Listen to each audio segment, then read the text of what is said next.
नमस्कार, उत्कर्ष क्लासेस में आपका स्वागत है। कॉमर्स फर्स्ट ग्रेड के पेपर के लिए टॉपिक है साझेदारी, पार्टनरशिप।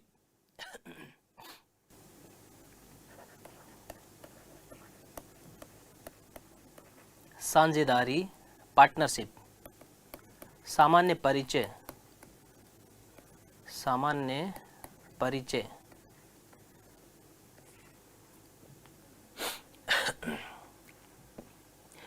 पार्टनरशिप जो है वो एक वेरी इंपॉर्टेंट टॉपिक है। चाहे कोई भी कंपटीशन एग्जाम हो, पार्टनरशिप जो कॉमर्स से रिलेटेड है उसमें पार्टनरशिप से संबंधित क्वेश्चन पुटअप होते हैं और बहुत अच्छे वाले क्वेश्चन पुटअप होते हैं। साझेदारी बहुत ही इजी और बहुत ही इंटरेस्टिंग टॉपिक है। हम बात करते हैं कि पार्टनरशिप कहते किसको हैं। सबसे पहले साझेदारी के अर्थ की बात करते हैं, साझेदारी के मीनिंग की बात करते हैं, मीनिंग ऑफ पार्टनरशिप की हम बात करते हैं। जब अकेला व्यक्ति व्यापार करता है, बिजनेस करता है, तो उसे हम एकल व्यापार या सोल प्रोप्राइटरशिप बोलते हैं। अकेला व्यक्ति जब व्यापार करे तो उसे हम एकल व्यापार या सोल प्रोप्राइटरशिप करते हैं। और जब व्यापार को विस्तारित करना हो, व्यापार को बढ़ाना हो, लंबे स्तर पर करना हो, तो अकेला व्यक्ति उसको ढंग से मैनेज नहीं कर पाता है। इसलिए कुछ व्यक्ति मिलकर के, यानी कम से कम 2 व्यक्ति मिलकर के कोई व्यापार शुरू करे, उससे होने वाले लाभ हानि को बांटने के लिए सहमत हो, या तो वे दोनों या उनमें से कोई एक व्यापार को चलाता हो, उसको हम साझेदारी बोलते हैं। दूसरे शब्दों में कहूं तो 2 या 2 से अधिक व्यक्ति मिलकर के यदि व्यापार करते हैं, उससे होने वाले लाभ हानि को बांटने के लिए सहमत होते हैं, वे सभी या उनमें से कोई एक व्यापार को चलाता हो, उसे हम साझेदारी या पार्टनरशिप कहते हैं। व्यापार में उनके मध्य आपस में अनुबंध होना चाहिए। अब हम बात करते हैं, ये तो होगी इसके अर्थ की बात, मीनिंग की बात। अब इसके लिए कि कोई अधिनियम भी भारत में बना हुआ है क्या? तो साझेदारी के लिए भारत में एक एक्ट बना हुआ है, साझेदारी अधिनियम 1932। कौन सा अधिनियम? साझेदारी अधिनियम 1932। ठीक है, लेकिन ध्यान रखना है कि ये कब आपका अधिनियम लागू हुआ था, तो आपको डेट ध्यान रखनी है, 1 अक्टूबर 1932। कब से भारत में लागू है ये साझेदारी अधिनियम? 1 अक्टूबर 1932 से। तो डेट आपको स्पेशली ध्यान रखना है। अब जो साझेदारी की परिभाषा है, डेफिनेशन है, परिभाषा या डेफिनेशन, ये परिभाषा साझेदारी अधिनियम 1932, साझेदारी अधिनियम, साझेदारी जो अधिनियम है 1932, उसकी धारा यानी सेक्शन, उसकी धारा 4 के अंदर दे रखी है। तो ध्यान रखना है, साझेदारी की परिभाषा साझेदारी अधिनियम की कौन सी धारा के अंदर है? 4 के अंदर है कि साझेदारी उन व्यक्तियों के मध्य संबंध है जो आपस में किसी व्यापार को करने के लिए सहमत हुए हैं और वे सभी व्यापार में होने वाले लाभ हानि को बांटने के लिए एग्री है, सहमत है। ये साझेदारी की परिभाषा साझेदारी अधिनियम के अंदर है। जब हम साझेदारी की बात करें तो हमें यह भी पता होना चाहिए कि साझेदार किसको बोलते हैं? पार्टनर। तो व्यक्तिगत, किसी भी साझेदारी फर्म में जो व्यक्ति लगे हुए हैं उन्हें व्यक्तिगत रूप से साझेदार कहते हैं। यानी फर्म के जो मेंबर हैं वो व्यक्तिगत रूप से क्या कहलाते हैं? साझेदार कहलाते हैं। व्यक्तिगत रूप से क्या कहलाएंगे? साझेदार कहलाएंगे। और अगर सामूहिक रूप से बात करें तो उसको अपन फर्म कहते हैं। व्यक्तिगत रूप से तो साझेदार कहलाएंगे और सामूहिक रूप से फर्म। तो हमने 3 महत्वपूर्ण चीजें कर ली है। नंबर 1, साझेदारी का अर्थ, परिभाषा। दूसरा, साझेदार और फर्म। 2 या 2 से अधिक व्यक्ति मिलकर के कोई कारोबार करते हैं, होने वाले लाभ हानि को बांटते हैं और वे सभी या उनमें से कोई एक व्यापार चलाता है, आपस में समझौता करते हैं। ये तो हमारी साझेदारी का अर्थ हुआ। और धारा, इस साझेदारी अधिनियम 1932 की धारा में, धारा 4 में इसकी परिभाषा दे रखी है। और व्यक्तिगत रूप से किसी भी फर्म में लगे हुए व्यक्ति साझेदार कहलाते हैं और सामूहिक रूप से फर्म कहलाते हैं। तो ये तो हुआ साझेदारी का अर्थ, साझेदारी की, साझेदार और फर्म। अब कुछ महत्वपूर्ण बातें इसकी करते हैं साझेदारी से संबंधित। नंबर फर्स्ट, साझेदारी से संबंधित नंबर फर्स्ट कि साझेदारी में जो मेंबर होते हैं, जो सदस्य होते हैं, वो कितने होने चाहिए। तो यानी बात कर रहे हैं अपन सदस्यों की। सदस्य साझेदारी के अंदर कम से कम यानी मिनिमम कम से कम कितने होने चाहिए, 2 होने चाहिए। कम से कम सदस्य होने चाहिए 2। और अधिकतम की हम बात करें, अधिकतम सदस्य संख्या की हम बात करें तो आपके पार्टनरशिप एक्ट में तो अधिकतम सदस्य संख्या के बारे में कोई उल्लेख नहीं है। जो साझेदारी अधिनियम 1932 है वहां तो अधिकतम के संबंध में कोई उल्लेख नहीं है, लेकिन एक आपका आ जाता है कंपनी एक्ट अधिकतम 100, और इसके अंदर आता है आपका कंपनी एक्ट, कंपनी अधिनियम, कंपनी एक्ट 2000 जो 13 है, उसमें एक सेक्शन है, धारा है 264, उसका सेक्शन 264। कंपनी अधिनियम 2013 का सेक्शन है आपका 264, सॉरी 264 नहीं 464, माफ कीजिएगा, 264 की जगह क्या है 464, सेक्शन है आपका 464। इस 464 में लिखा हुआ है कि साझेदारों की अधिकतम संख्या कितनी होनी चाहिए, 100 होनी चाहिए। लेकिन कंपनी एक्ट 2014, कंपनी एक्ट विविध नियम 2014 है, नियमावली है, उसके अंदर इस संख्या को, एक रूल है रूल 10, रूल 10, उसमें इस संख्या को मैक्सिमम कितना कर दिया गया, 50 कर दिया गया है कि मेंबर मैक्सिमम कितने हो सकते हैं, अधिकतम कितने हो सकते हैं, 50 हो सकते हैं। तो सदस्य से संबंधित ये महत्वपूर्ण बात है। मिनिमम 2 होते हैं, मैक्सिमम अगर बात आए, अगर क्वेश्चन इस तरह से पूछा जाए कि साझेदारों की अधिकतम सदस्य संख्या होती है और ऑप्शन के अंदर आपको 50 मिले तो आंसर क्या होगा, 50 होगा, और ऑप्शन में आपको आंसर अगर 100 मिले तो आपका आंसर क्या होगा, 100 होगा। अगर 100 और 50 दोनों मिले तो क्वेश्चन डाउटफुल हो जाएगा। ठीक है, तो 100 या 50 में से एक ही ऑप्शन मिलेगा, क्योंकि दोनों में अलग अलग है। 2013 है, वहाँ तो 464 का जो सेक्शन है वो तो बता रहा है 100, और कंपनी एक्ट 2014 विविध नियम रूल 10 के अंदर जो इसका करेक्शन हुआ था, उसके अंदर इसकी अधिकतम संख्या कितनी कर दी गई है, 50 कर दी गई है। तो ये एक महत्वपूर्ण बात थी आपके साझेदारों की सदस्य से संख्या से संबंधित। दूसरी अपन महत्वपूर्ण बात करते हैं इसके अंदर अनुबंध की। अनुबंध या समझौता, साझेदारी का जो निर्माण होता है वो आपस में अनुबंध या समझौते से होता है। यानी मिल बैठ करके 2 या 2 से अधिक मेंबर बात करते हैं कि भाई अपने को साझेदारी कारोबार करना है, और साझेदारी कारोबार जब आप करोगे तो आपको आपस में बातचीत करनी होगी, और वो बातचीत है उसी को हम आपसी संबंध या समझौता कहते हैं। तो साझेदारी के लिए आपसी संबंध या समझौता होना चाहिए। ये आपका इसका दूसरी महत्वपूर्ण बात हुई। तीसरी हम इसकी महत्वपूर्ण बात करते हैं, ये समझौता जो है वो आपका इसी में इंक्लूड कर दें, दूसरी में, ये लिखित भी हो सकता है और मौखिक भी हो सकता है। ये समझौता आपका लिखित भी हो सकता है और मौखिक भी।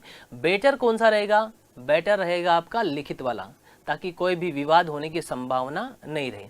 इसलिए समझौता जब भी अनुबंध जो भी करे वो लिखित में होना सही रहता है, लेकिन मौखिक भी हो सकता है। ये दूसरा महत्वपूर्ण आपका पॉइंट था। तीसरा प्रॉफिट का डिस्ट्रीब्यूशन, लाभों का विभाजन, लाभों का विभाजन, लाभों का विभाजन।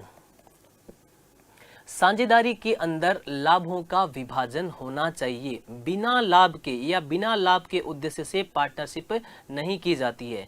जो भी साझेदारी फर्म चलाना चाहते हैं वो आपस में लाभ हानि का विभाजन होना चाहिए। वो उनकी पारस्परिक सहमति से होता है, जो उनकी सहमति होगी उसके हिसाब से वो लाभों का विभाजन करेंगे।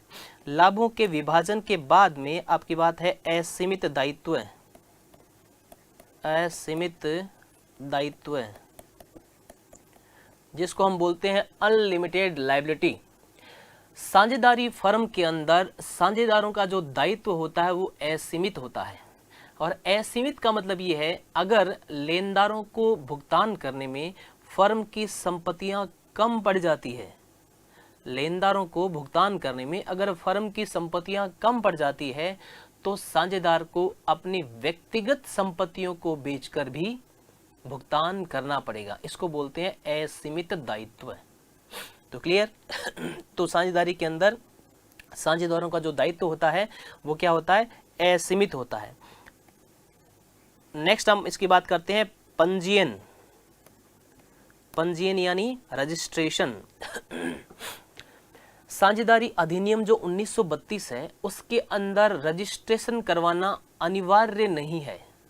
अगर कोई फर्म चाहती है कि हमारा रजिस्ट्रेशन हो तो रजिस्ट्रेशन करवा लीजिए, और नहीं तो नहीं, यानी ऐच्छिक है। पंजीयन इच्छा पर डिपेंड है। किस पर डिपेंड है, इच्छा पर डिपेंड है। पंजीयन क्या होता है, ऐच्छिक होता है आपका। ठीक है जी। ये महत्वपूर्ण चीजें थी साझेदारी से संबंधित। अब अपन एक बार शॉर्टली इसको वापस करते हैं फटाफट। साझेदारी के अंदर सदस्य संख्या कम से कम कितनी होनी चाहिए, 2 होनी चाहिए, और अधिकतम 100। कंपनी अधिनियम 2013 के सेक्शन 464 के अकॉर्डिंग, और 2014 में एक जो नया आपका विविध नियम रूल 10 दे रखा है उसमें इसको घटाकर 50 तक सीमित कर दिया गया है। दूसरी बात, अनुबंध होना चाहिए साझेदारों के मध्य। तीसरी बात, हाँ, अनुबंध कैसा, लिखित और मौखिक दोनों हो सकता है। तीसरी, लाभों का विभाजन होना चाहिए, फ्री में कोई काम नहीं होगा, लास्ट में लाभों का विभाजन करेंगे। चौथा आपका असीमित दायित्व है। अगर फर्म में नुकसान हो रहा है तो घरेलू संपत्तियां, खुद की संपत्तियां भी बेचनी पड़ेगी। और पंजीयन ऐच्छिक होता है, अनिवार्य नहीं है। ध्यान दीजिएगा, पंजीयन जो है आपका ऐच्छिक है, अनिवार्य नहीं है। ठीक है जी। अब अपन बात करते हैं साझेदारी के प्रकार। साझेदारी के प्रकार, टाइप्स ऑफ पार्टनरशिप।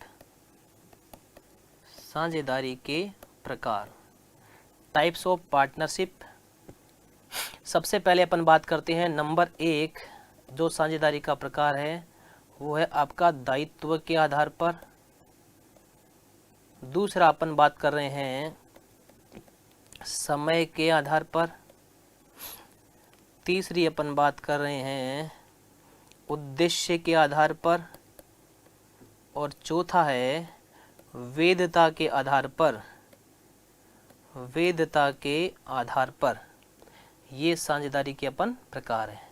दायित्व के आधार पर 2 भागों में बांटते हैं, सीमित दायित्व वाली साझेदारी और असीमित दायित्व वाली साझेदारी।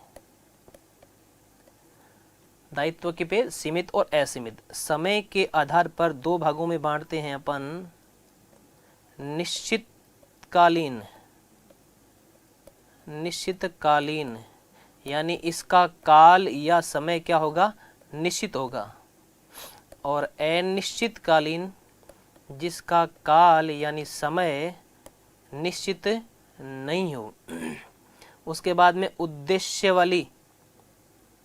उद्देश्य के आधार पर हम बात करें तो आपकी है उद्देश्य के आधार पर। उद्देश्य क्या क्या हो सकता है हमारा, एक तो हो सकता है ऐच्छिक, उद्देश्य के आधार पे ऐच्छिक, और दूसरी होती है विशेष, पर्टिकुलर। ठीक है। फिर हम बात करते हैं वैधता के आधार पर। वैधता के आधार पे 2 है। फिर पहली हमारी वैध साझेदारी और दूसरी अवैध। दूसरी कौन सी, अवैध। तो ध्यान से समझिएगा, साझेदारी के जो प्रकार है उसको हम 4 भागों में बांटते हैं। पहला हमारा है दायित्व के आधार पर, यानी रिस्पॉन्सिबिलिटी, दायित्व हम तय कर सके वो दायित्व के आधार पे। दूसरा हमारा समय के आधार पर, जिसका मतलब समय निश्चित है या अनिश्चित है, कितने समय तक साझेदारी चलेगी। तीसरा हमारा उद्देश्य के आधार पर, यानी किस उद्देश्य को लेकर के आपकी साझेदारी बनाई गई है। चौथा हमारा है वैधता के आधार पर, वैध है या फिर आपकी अवैध है। तो दायित्व के आधार पर साझेदारी 2 प्रकार की होती है। नंबर 1 सीमित साझेदारी, और नंबर 2 सीमित साझेदारी मतलब सीमित दायित्व वाली साझेदारी, और असीमित दायित्व वाली साझेदारी। तो ध्यान से सुनिएगा, सीमित दायित्व वाली साझेदारी ऐसी साझेदारी जिसमें साझेदारों का दायित्व सीमित होता है, उसे सीमित दायित्व वाली साझेदारी कहते हैं। लेकिन इसकी एक विशेष बात यह है, इस साझेदारी में किसी एक साझेदार का दायित्व असीमित होना चाहिए। ये तो रही सीमित दायित्व वाली। नंबर 2 इसी के अंदर जो है दायित्व में असीमित दायित्व वाली साझेदारी। असीमित दायित्व वाली साझेदारी का मतलब होता है ऐसी साझेदारी जिसमें सभी साझेदारों का दायित्व असीमित होता है, असीमित दायित्व वाली साझेदारी कहलाती है। सीमित दायित्व वाली साझेदारी को LLP बोलते हैं, लिमिटेड लायबिलिटी पार्टनरशिप, और इसको बोलते हैं अनलिमिटेड लायबिलिटी पार्टनरशिप, ULP। तो LLP में तो क्या होता है, दायित्व सीमित होता है, और ULP में क्या होता है, असीमित होता है। समय के आधार पर निश्चितकालीन साझेदारी, ऐसी साझेदारी जो किसी एक निश्चित समय के लिए शुरू की जाती है और समय समाप्त होते ही साझेदारी समाप्त हो जाती है। जैसे एक साझेदारी 1 जनवरी से लेके 31 दिसंबर तक शुरू की गई है कि भाई इतनी ही टाइम में लगाना है, तो आपकी 1 जनवरी से 31 दिसंबर तक वो साझेदारी खत्म हो जाएगी, भले ही आपका वो काम या वर्क कंप्लीट हुआ हो या ना हुआ हो। उसको हम बोलते हैं निश्चितकालीन साझेदारी, ये समय पर बहस होती है। दूसरी आपकी इसके अंदर है, समय के आधार पे है अनिश्चितकालीन, दूसरी आपकी अनिश्चितकालीन, ऐसी साझेदारी जिसका कोई समय निर्धारित नहीं होता है, जब तक कोई विशेष परिस्थिति नहीं होती है तब तक वो साझेदारी चलती रहती है, वो हमारी होती है अनिश्चितकालीन साझेदारी। ओके, तीसरा जो हमारा साझेदारी के प्रकार का है वो उद्देश्य के आधार पे, ऑब्जेक्ट के बेस पे। क्या उद्देश्य है साझेदारी करने का? पहला आपका ऐच्छिक, एट विल, अपनी इच्छा से। ध्यान दीजिएगा, जो निश्चितकालीन साझेदारी होती है, निश्चितकालीन यानी जिसका समयावधि निश्चित होती है, तो निश्चितकालीन साझेदारी की समयावधि पूरी होने के बाद भी अगर उस साझेदारी को चलाया जाता है तो वो ऐच्छिक साझेदारी बन जाती है। निश्चितकालीन जो साझेदारी है उसका समय समाप्त हो गया, अब भी साझेदार चाहते हैं कि उस फर्म को कंटिन्यू रखे, तो वो साझेदारी किस में तब्दील हो जाती है, ऐच्छिक साझेदारी में बदल जाती है, एट विल साझेदारी बन जाती है। ठीक है जी, ये है आपकी ऐच्छिक साझेदारी। इसी का दूसरा प्रकार है आपका विशेष साझेदारी, विशेष पर्टिकुलर पार्टनरशिप। विशेष साझेदारी या पर्टिकुलर पार्टनरशिप का मतलब होता है ऐसी साझेदारी जो किसी विशेष उद्देश्य या विशेष कार्य के लिए शुरू की जाती है, और जैसे ही उद्देश्य या कार्य पूरा हो जाता है साझेदारी भी समाप्त हो जाती है। आपका स्पेशल पर्पज कंप्लीट, पार्टनरशिप भी कंप्लीट। जैसे एक ब्रिज बनाने के लिए साझेदारी स्टार्ट की, एक पुल बनाना है, 2 पार्टनरों या 3 पार्टनरों ने मिलकर के साझेदारी शुरू की, जैसे ही वो ब्रिज बनेगा पार्टनरशिप खत्म।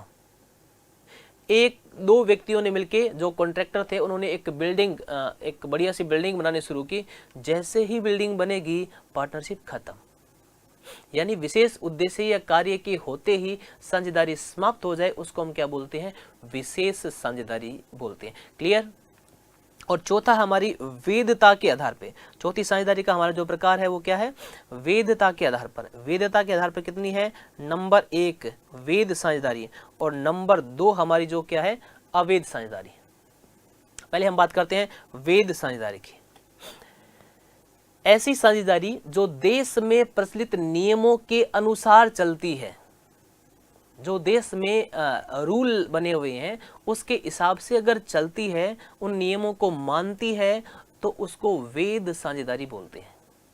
ऐसी साझेदारी जो नियमों को, देश में प्रचलित नियमों को मानती है, उसको हम क्या बोलते हैं, वैध साझेदारी बोलते हैं। दूसरी आपकी अवैध साझेदारी, ऐसी साझेदारी जो देश में प्रचलित नियमों को नहीं मानती है, फॉलो नहीं करती है, अवैध बन जाती है, इलीगल बन जाती है। वैध यानी लीगल, वैध का मतलब होता है लीगल, और ये इलीगल बन जाती है, यानी नियमों को नहीं मानने वाली।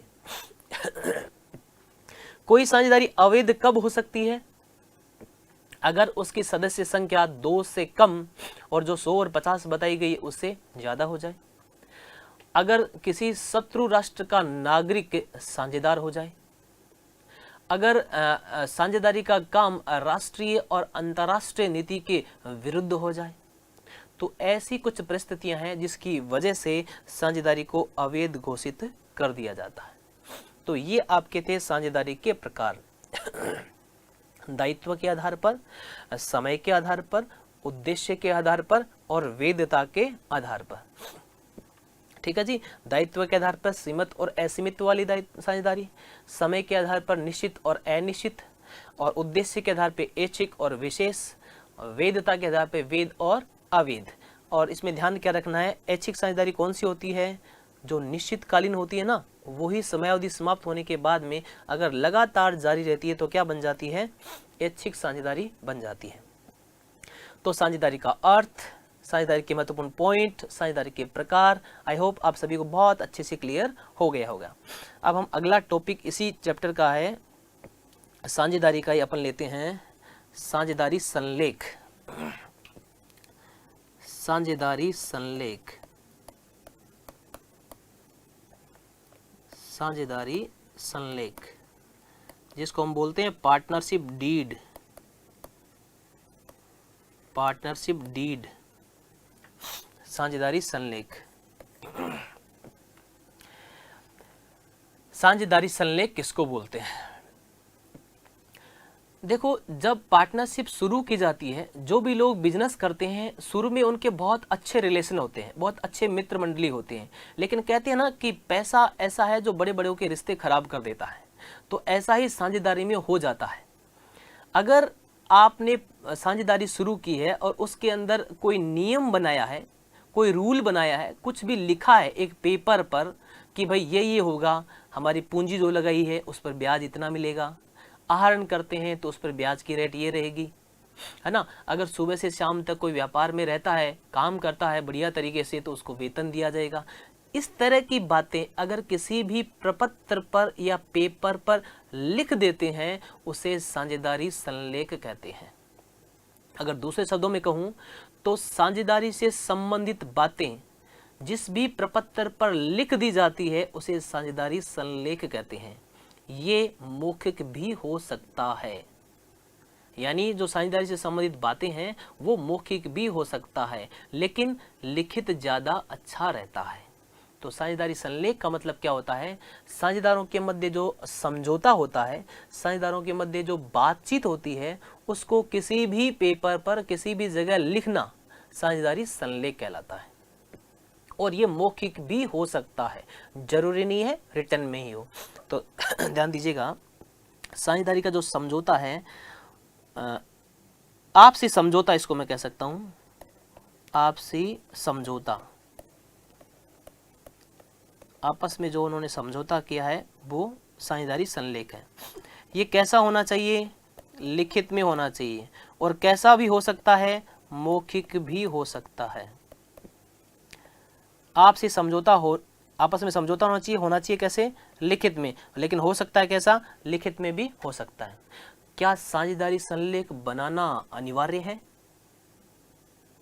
नहीं, साझेदारी संलेख बनाना अनिवार्य नहीं है। ये निर्भर करता है साझेदारों पर। अगर वो चाहते हैं तो साझेदारी संलेख बना सकते हैं, और अगर नहीं चाहे तो नहीं बनाएंगे। यानी ये क्या है, ऐच्छिक है। इसको तैयार करना या बनाना क्या है, ऐच्छिक है। तो साझेदारी संलेख समझ में आ गया। साझेदारी से संबंधित जो महत्वपूर्ण बातें हैं जो आपस में जो किसी पेपर पर लिख दी जाती है वो साझेदारी संलेख बन जाता है। ठीक है जी। अब अगर आपने साझेदारी संलेख नहीं बनाया है, कानून अगर आपने नहीं बनाया है, साझेदारी से संबंधित बातें नहीं लिखी है, तो क्या होगा, इन फ्यूचर अगर कोई विवाद हो जाता है, कोई मामला बढ़ जाता है, मैंने कहा था ना कि पैसे बड़े बड़ों के रिश्ते खराब कर देता है, तो बाद में जब लाभ हानि का विभाजन होता है, यानी डिस्ट्रीब्यूशन ऑफ प्रॉफिट होता है, या किसी भी तरह की कोई समस्या आती है, तो क्या होगा। तो ये महत्वपूर्ण चीज है, ध्यान से देखिएगा। साझेदारी संलेख के अभाव में लागू होने वाले नियम। साझेदारी संलेख के अभाव में लागू होने वाले नियम। साझेदारी संलेख के अभाव में लागू होने वाले नियम या rule. Rule following in the absence of partnership deed. Rule following in the absence of partnership deed, साझेदारी संलेख के अभाव में लागू होने वाले नियम। ध्यान से समझिएगा, अगर साझेदारों ने कोई संलेख नहीं बनाया है, यानी साझेदारों ने कोई रिटर्न में एविडेंस उनके पास नहीं है, तो इन फ्यूचर विवाद होने पर जो आपका विवाद होने पर क्या कौन से रूल फॉलो होंगे, क्या क्या नियम बनेंगे, उसकी हम बात कर रहे हैं। अपन एक एग्जांपल लेते हैं कि हमारे पास 3 लोग हैं, पंकज, राहुल और मोहित। पंकज, राहुल और मोहित तीनों ने पार्टनरशिप शुरू की, पार्टनरशिप स्टार्ट कर ली और तीनों ने पैसे लगा दिए। पंकज ने लगाए थे 5 लाख, राहुल ने लगाए थे 3 लाख और मोहित ने लगाए थे 2 लाख। और तीनों बहुत अच्छे घनिष्ठ मित्र हैं। पंकज, राहुल और मोहित तीनों घनिष्ठ मित्र हैं। तो घनिष्ठ मित्रों में विवाद की तो संभावना ही नहीं है ना। तो इन्होंने जब पार्टनरशिप शुरू की तो कभी अपने को कहाँ अनुबंध बनाने की जरूरत है, अपन तो अच्छे क्लोज फ्रेंड्स हैं। तो इन्होंने कोई एग्रीमेंट नहीं बनाया, कोई नियम नहीं बनाया। लेकिन मैंने कहा ना कि पैसा बड़े बड़ों का रिश्ते खराब कर देता है। तो जैसे ही अकाउंटिंग ईयर क्लोज हुआ, यानी ईयर आपका समाप्त हुआ, तो देखा कि भाई प्रॉफिट कितना हुआ। मैं मान लेता हूं कि प्रॉफिट हुआ आपका 1 लाख रुपए का। कितना प्रॉफिट हुआ? 1 लाख रुपए का। आपका प्रॉफिट 1 लाख रुपए का हुआ। अब आपस में तीनों ने कोई एग्रीमेंट तो किया नहीं था। अब प्रॉफिट को कैसे बांटे? तीनों क्लोज फ्रेंड्स। अब ये जो पहले वाला था आपका पंकज, ये तो चाहता है कि ये प्रॉफिट कैसे बंटे? पूंजी के अनुपात में, कैपिटल रेशियो में, यानी 5:3:2, 5:3:2 में बंटे। कौन चाहता है? पंकज, क्योंकि सबसे ज्यादा पैसा किसने लगाया? पंकज ने लगाया। ये राहुल है, ये भी ये चाहता है क्योंकि इसके भी पैसे ज्यादा लगे हैं। लेकिन मोहित के सबसे कम पैसे इन्वेस्ट है, 2 लाख रुपए हैं। लेकिन मोहित नहीं चाहता कि ये पूंजी के अनुपात में हो, क्योंकि ये पूंजी के अनुपात में, कैपिटल के रेशियो में प्रॉफिट 1 लाख को अपन बांटेंगे, इस प्रॉफिट को अगर अपन पूंजी के अनुपात में बांटेंगे तो मोहित को सबसे कम मिलता है। तो मोहित चाहता है कि ये पैसा बराबर बराबर मिले, पूंजी के अनुपात में नहीं मिले। तो बराबर बराबर अगर इसको बांटा जाए तो 33,333 रुपए आते हैं पर मेंबर के। लेकिन ये पहले वाला पंकज आता है कि कैपिटल रेशियो में हो। लेकिन इन्होंने क्या किया था? संलेख बना नहीं रखा था। घनिष्ठ मित्र है। अब घनिष्ठ मित्रों में विवाद देखो कैसे होता है। आपस में इनके मनमुटाव हो गया, धीरे धीरे कह भी नहीं सकते कि भाई क्या करें। और एक दिन इसको जब लास्ट डे प्रॉफिट डिस्ट्रीब्यूट ही करना था, बांटना ही था, तो प्रेम को गुस्सा आ गया। प्रेम ने कहा नहीं भाई, दोस्ती अपनी जगह और बिजनेस अपनी जगह। प्रेम ने कहा दोस्ती अपनी जगह और बिजनेस अपनी जगह। तो प्रेम ने क्या क्या कहा कि नहीं, प्रॉफिट जो बंटेगा वो कैपिटल रेशियो में होगा, पूंजी के अनुपात में होगा, न कि बराबर होगा। ये बात इस मोहित को मंजूर नहीं हुई। मोहित ने कहा क्या होगा? नहीं भाई बराबर बंटेगा। और मामला चला गया कोर्ट में।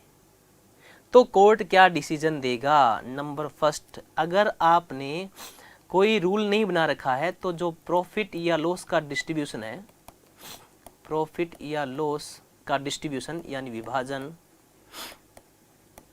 मोहित के पक्ष में जाएगा, बराबर बराबर इक्वल बांटा जाएगा। अब पंकज की नहीं चलेगी। भाई अगर आपको डाउट था, आपको पैसे ज़्यादा ही चाहिए थे, आपको प्रॉफिट ज़्यादा ही चाहिए था, तो पहले एग्रीमेंट करते। और अगर आपने कोई अनुबंध नहीं किया है तो अब तो बराबर बराबर ही प्रॉफिट लेना पड़ेगा। क्लियर? तो अगर साझेदारी संलेख नहीं बनाया गया है तो साझेदारों के मध्य लाभ हानि का विभाजन बराबर बराबर होगा, पूंजी अनुपात में या अन्य किसी अनुपात में नहीं होगा। क्लियर? नंबर 2 बात करते हैं अपन। अब ये क्या है कि पंकज क्या है, सुबह से शाम तक बेचारा ऑफिस में रहता है अपनी फर्म के, सुबह से शाम तक काम करता है, मेहनत करता है खूब सारी। और ये मोहित और राहुल कभी कभार आते हैं। तो पंकज ने लास्ट में कहा कि भाई आप लोग तो ढंग से बिजनेस को संभालते नहीं हो, मुझे वेतन भी चाहिए, सैलरी भी चाहिए। डिमांड किसकी रख दी? पंकज ने वेतन की डिमांड रख दी। जैसे ही पंकज ने वेतन की डिमांड रखी, सैलरी की डिमांड रखी, इतने में राहुल बोला भाई मैं तो मार्केट का काम सारा मैं करता हूँ, सारा का सारा मैं संभालता हूँ, तो मुझे बोनस और कमीशन भी चाहिए। क्या चाहिए? बोनस भी चाहिए और कमीशन भी चाहिए। बोनस और कमीशन मुझे चाहिए। और मोहित ने कहा भाई किस बात के? बोनस कमीशन सैलरी आपका बिजनेस नहीं है क्या? कोई बोनस कमीशन सैलरी नहीं होगा। तो वापस मामला किस में ले जाते हैं? कोर्ट में। डिसीजन क्या होगा जी? कुछ भी नहीं दिया जाएगा, वेतन बोनस कमीशन नहीं दिया जाएगा। अगर आपने कोई रूल नहीं बना रखा है, डीड नहीं बना रखा है, तो आपको सैलरी बोनस कमीशन नहीं दिया जाएगा। क्लियर? नंबर 3 बात, पैसा सबसे ज्यादा लगा रखा है पंकज ने, उसके बाद में राहुल ने, फिर मोहित ने। तो पंकज की इच्छा हुई कि हमारा जो इन्वेस्टेड अमाउंट जिसको पूंजी बोलते हैं, पूंजी पर ब्याज तो बनता है भाई, और कुछ नहीं दो तो पूंजी पर ब्याज तो दे दो। घनिष्ठ मित्र है, अब विवाद हो रहा है, तो मोहित ने कहा नहीं भाई, पूंजी पर ब्याज का भी हमने कोई एग्रीमेंट नहीं किया था, नहीं देंगे। तो चाहे कितना ही कर ले पंकज कोशिश, पूंजी पर ब्याज भी नहीं दिया जाएगा। ठीक है जी। तो अगर आपने एग्रीमेंट नहीं बना रखा है तो पूंजी पर ब्याज नहीं मिलेगा। अब एक महत्वपूर्ण पॉइंट की बात कर रहे हैं, मोहित। मोहित क्या करता है? हर महीने कुछ ना कुछ राशि अपने लिए या अपने परिवार के लिए फर्म से ले लेता है। उसको अपन क्या बोलते हैं? आहरण बोलते हैं। मोहित पैसे ले जाता है आराम से और मजे करता है। अब मोहित को लास्ट में जब अकाउंटिंग ईयर क्लोज हुआ तो उसे कहा गया भाई आपने पूरे साल भर में थोड़े थोड़े रुपए लेकर के खूब सारे रुपए लें, उन पर ब्याज दीजिए, यानी आहरण पर ब्याज दीजिए। किस पर? आहरण पर ब्याज, इंटरेस्ट ऑन ड्रॉविंग, आहरण पर ब्याज। ध्यान रखना भाई, आहरण पर ब्याज फर्म के लिए क्या है? इनकम है, आय है, और साझेदार के लिए खर्चा है। आहरण पर ब्याज फर्म के लिए तो क्या है? इनकम है, और साझेदार के लिए क्या है? खर्चा है। तो देखो जी, आहरण पर ब्याज। तो मोहित बहुत सारे जो पैसे लेके गया था, तो मोहित से कहा गया कि आप आहरण पर फर्म को ब्याज दीजिए। मोहित ने कहा भाई किस बात के? आपने कोई एग्रीमेंट किया था क्या? तो कहा एग्रीमेंट तो नहीं किया, तो कोई ब्याज नहीं दूंगा। और रूल भी यही कहता है, अगर आपने कोई एग्रीमेंट नहीं किया तो कोई इंटरेस्ट मोहित देने वाला नहीं है। इसका मतलब क्या हुआ? आहरण पर ब्याज नहीं लिया जाएगा, आहरण पर ब्याज नहीं लिया जाएगा। मोहित के तो मजे बन गए, चांदी हो गई, खूब सारे पैसे आहरित किए थे पूरे साल भर व्यापार से, लेकिन 1 रुपया भी इंटरेस्ट का नहीं देना पड़ा। बड़ा मजा आ गया मोहित को। अब हम बात करते हैं कि एक बार वर्ष के दौरान स्थिति हो गई थी खराब थोड़ी सी बिजनेस की, थोड़ा डाउन में जाने लग गया था। डाउन में जाने लग गया तो मोहित और जो राहुल है उसने पंकज को, फिर पैसे वाला सबसे ज्यादा यही है, इस्तेमाल करना चाहिए इसका पूरा। तो राहुल और पंकज ने मोहित को कहा कि भाई साहब बिजनेस डूबने के कगार पर आ रहा है, आप कुछ पैसा और दीजिए। पंकज ने कहा मैं फर्म में एडवांस में सबसे ज्यादा 5 लाख रुपए दे चुका हूँ, आप लोगों का पैसा कम है, और पूंजी में कैपिटल नहीं दे सकता। तो मोहित और राहुल ने उससे रिक्वेस्ट की कि आप अगर पूंजी और नहीं दे सकते तो फर्म को लोन दे दीजिए, फर्म को उधार दे दीजिए। यानी पंकज से ऋण लिया गया, ऋण, उधार लिया गया, ऋण यानी लोन लिया गया। अब जब लोन लिया गया तो पंकज ने उस टाइम तो कुछ कहा नहीं था। अब जब लाभों का विभाजन कर रहे हैं तब पंकज कह रहा है भाई मेरे जो लोन आपको मैंने फर्म में दिया है, मान लेते हैं कि पंकज ने लोन दिया था 20,000 रुपए का। लोन कितना दिया था? 20,000 रुपए का। इस 20,000 रुपए का ब्याज दीजिए। तो राहुल और मोहित को कहा गया भाई मेरे 20,000 रुपए का लोन का ब्याज दीजिए। तो राहुल और मोहित ने कहा भाई अपने एग्रीमेंट तो कुछ किया ही नहीं, तो लोन पर ब्याज किस बात का? लेकिन इस बार मामला पंकज के पक्ष में जाने वाला है, क्योंकि अगर आपने साझेदारी संलेख नहीं बना रखा है तो अगर कोई साझेदार फर्म को ऋण देता है, लोन देता है, तो साझेदारी अधिनियम 1932 के अनुसार उसे 6% वार्षिक ब्याज दिया जाएगा। 6% वार्षिक ब्याज दिया जाएगा। ठीक है जी। यहां पंकज को फायदा हुआ, यहां मोहित की और इसकी अपने दूसरे वाले राहुल की नहीं चलेगी। तो ऋण पर कितना % ब्याज होगा? 6% ब्याज होगा। ठीक है जी। और अगर अपन इसके 1-2 पॉइंट की और अगर बात करें, वैसे इतनी ज्यादा इंपॉर्टेंट नहीं है। मान लो कि ये पुस्तकें राहुल संभालता है, तो फर्म की पुस्तकें सभी व्यक्ति दे सकते हैं। फर्म की जो पुस्तकें हैं सभी लोग देख सकते हैं, उनकी फोटोकॉपी ले सकते हैं, प्रबंध में हिस्सा ले सकते हैं।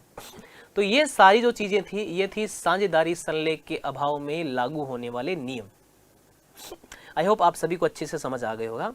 एक बार ध्यान से देखिए, साझेदारी संलेख का मतलब जो आपस में उन्होंने कोई समझौता किया है, एग्रीमेंट किया है, वो समझौता लिखित में भी हो सकता है और मौखिक में भी हो सकता है, उसको हम क्या बोलते हैं, साझेदारी संलेख बोलते हैं। और अगर आपने डीड नहीं बनाया है, साझेदारी संलेख नहीं बनाया है, तो उसके कुछ रूल होते हैं और वो महत्वपूर्ण रूल क्या क्या है। नंबर फर्स्ट, लाभ हानि प्रॉफिट एंड लॉस कैसे बांटेंगे, इक्वल बांटेंगे, बराबर बांटेंगे। किसी भी साझेदार की पूंजी पर ब्याज नहीं देंगे, आहरण पे ब्याज नहीं लेंगे, किसी भी साझेदार को वेतन बोनस कमीशन नहीं देंगे। लेकिन अगर कोई फर्म को लोन देता है, अगर कोई पार्टनर फर्म को लोन देता है तो उस लोन पर, ऋण पर 6% वार्षिक ब्याज दिया जाएगा। कितना दिया जाएगा, 6% वार्षिक ब्याज दिया जाएगा। ये बहुत ही महत्वपूर्ण चीज थी आपके साझेदारी संलेख के अभाव में लागू होने वाले नियम। ये अपने एक महत्वपूर्ण टॉपिक कंप्लीट, जिसे कंपटीशन एग्जाम में अक्सर क्वेश्चन पूछ लिया जाता है।